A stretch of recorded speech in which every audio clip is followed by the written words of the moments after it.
உடைய சந்திரன் சம்பந்தப்பட்டது எந்தெந்த இடத்துலலாம் பௌர்ணமி பூஜை யாராவது முடிஞ்சதுன்னா கலந்துக்கோங்க. நம்மளால முடிஞ்சதுன்னா பௌர்ணமி பூஜை பண்ணுங்க.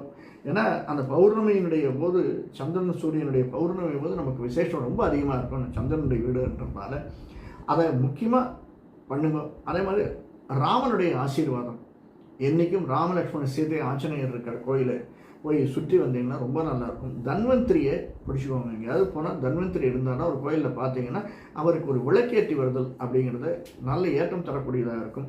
நமக்கு 7, 8, 9 சனி இருக்கிறதுனால ஒரு தரம் சனீஸ்வரனுடைய கோயிலுக்கு சென்று வந்தால் நல்ல ரிலீஃப் கிடைக்கும் சார்.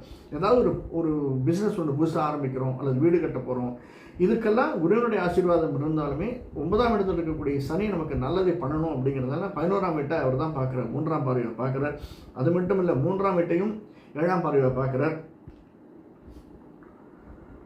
7, 8, 9, 10 நம்முடைய 6ஆம் வீட்டையும் பார்க்குறார். இதனால் சனீஸ்வரனுக்கு ஒரு தரம் சனியனுடைய திருநள்ளாரோ அல்லது திருக்கொள்ளிக்காடோ சென்று வணங்கி வருதல் அப்படிங்கிறது நல்ல ஏற்றத்தையும் மாற்றத்தையும் தரும், சிறிதும் சந்தேகம் இல்லை. இதெல்லாம் செஞ்சு வந்தாலே நமக்கு இந்த 2026 அப்படிங்கிறது நல்ல ஒரு வருடமாகத்தான் அமைந்திருக்கும் கடகராசிக்காரர்களுக்கு.